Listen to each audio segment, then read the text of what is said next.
Every bloody person on social media is doing a flipping ice bath. Ooh, ice bath friends, ice bath friends, ice bath friends. Do you remember planking? How good was planking? So what's the deal with ice baths? Are there any tangible benefits? And why is every knob on social media getting in one? And why did I have an ice bath every single day for the past 30 days? Let's get into this. Now suddenly anyone that's spent more than 2 minutes submerged in cold water is an ice bath expert. And one of the first things that comes out of their mouth is, oh, it's anti-inflammatory.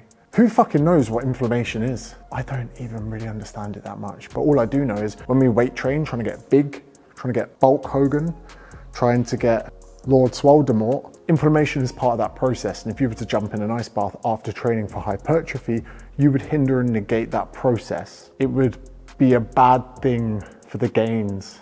But we can't write ice baths off just yet. Let's talk about cost and let's talk about barrier to entry, because often how expensive something is a real barrier to entry for people to do it. So you can get a bag of ice for like £1.50. So let's say you get 5 bags of ice, let's call it £7.50. All you need is a bathtub or a big bucket, and you can be having what's perceived to be a remedial therapeutic experience within your own home for less than a fucking chicken wrap at Nando's. If you were to go down the route of maybe acupuncture or getting a massage, you're going to be looking at like 5, 6, 7 times that.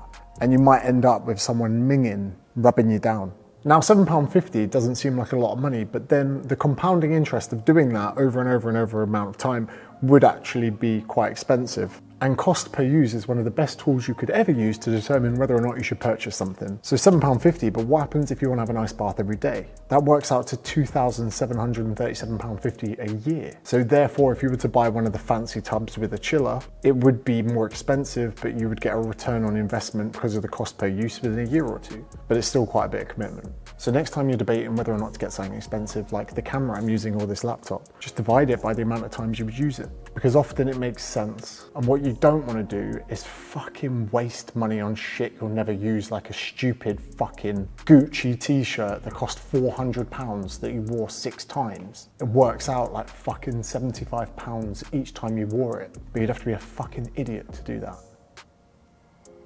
Now, there are a lot of proclaimed benefits with ice baths, such as raising dopamine, and I will admit that getting out the ice bath is the fucking best bit, because you're like, holy shit, that fucking horrible experience is over. And there are some people that allude to the fact that maybe an ice bath and the hormones that are released during the experience may help with depression. But I think that depression is too much of a complex discussion for me to say, yeah, if you're depressed, just get in cold water, you'll be fine. But one thing I will say is I have a very active brain and it's always ding, ding, ding, ding, ding. And I very much struggle to relax, and I've never been able to meditate. Fuck, I can't even sit still without wondering random things like, when deaf people see someone yawn, do they think that person is screaming? But my experience has been with ice baths that sometimes when I get in, my heart rate plummets. And it's almost the calmest few minutes of my day. I close my eyes, I focus on my breath, I try not to die. And it's like time slightly changes in there. Sometimes 3 minutes can go past in 30 seconds.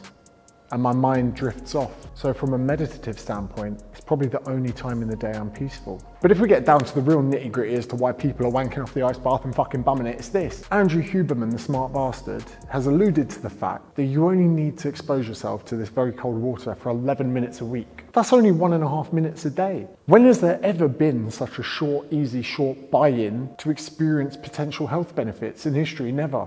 Imagine if a running coach said to you, oh yeah, just run for fucking 2 minutes a day and you can get benefits from it. But an ice bath isn't even running, it's easier than fucking running. When I get in the ice bath, I think to myself, James, you haven't even got to work, you haven't even got to do anything, you just got to sit in it. All you've got to do is not get out. So you're getting rewarded, not from action, you're getting rewarded from inaction. I don't even have to do something, I have to not do something.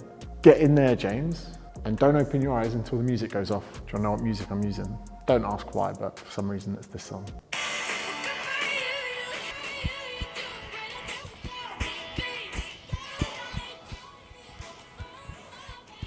It must be like Pavlov's dog, because every time I've heard that for the last 30 days, it means, James, you can get out this heinously horrible, stupidly fucking freezing bath and get on with your day. And think of it this way, let's say you commit to 3 minutes, which I do. I do 3 minutes at 6 Celsius. And some people go, oh yeah, but James, you should do colder. I'm like, but I'm in there for 3 minutes. And it feels like a good amount to me. And the rule is that the colder it is, the shorter amount of time you have to be in there. Cool. But as long as you're willing to reduce the temperature over time, you never have to spend more time in there. It's only 3 minutes. And when you look at 3 minutes, we're supposed to train for an hour a day. We're supposed to do this, do this, do this. It's a very small commitment. And if you are getting the purported benefits of feeling better, dopamine, whatever, it's not a lot of put in to get something out, and I get that. But it has become a virtue signal. Jesus Christ almighty alive. People are literally there. Look at me, I'm in an ice bath. I'm in an ice bath. You're struggling to pay the bills. I'm not only paying for my heating and rooms that I'm not even using, I'm at the same time spending money on ice. I'm paying extra money to get cold during a recession as you're struggling to stay warm. If I'm honest, has my dopamine gone through the roof? Not a huge amount, bar that short period of time when I get out. I'll go as far to say that I have not noticeably noticed any improvement in my recovery, nor has my heart rate variability or resting heart rate increased at all since exposing myself to 15 to 20 minutes of very cold water each week. Not many of any of the purported benefits have I experienced, but I will continue to take an ice bath every morning. It's an attitude thing, man. When you wake up, you make your fucking bed. Now, there are no real benefits to making your bed, apart from it makes it look nice, but you make your bed because it sets you up for the rest of the day. Ultimately, you want to get as many things fucking checked off the list throughout the day. Small things, big things, little things. You want to go to bed at night and put your head down, knowing that you gave everything you could have to the end of that day. Now, if you start your day without making your bed, you're off to a shit start. You can't get 100% for the day if you can't get that first thing done. So you get up and everything inside you says, oh, no one's gonna know if I don't make the bed, but you fucking make it because you should. It's an attitude thing. And the ice bath thing to me is that as well. There is something I don't want to do, irrespective if it has benefits for me or not. Will getting in that fucking cold tub of shitty fucking water set me up for the day? Yeah. And the majority of things that we should do on a daily basis don't scream to us, let's do it. I love the ice bath. I also hate the ice bath. I think it's great and also think it's fucking rubbish. I think that we should tell everyone about the benefits I mentioned here, but also we all need to shut the fuck up and stop talking about ice baths. So why don't you let me know your experiences with ice baths and cold water therapy in the comments, and then we can become ice bath friends. Thanks for watching.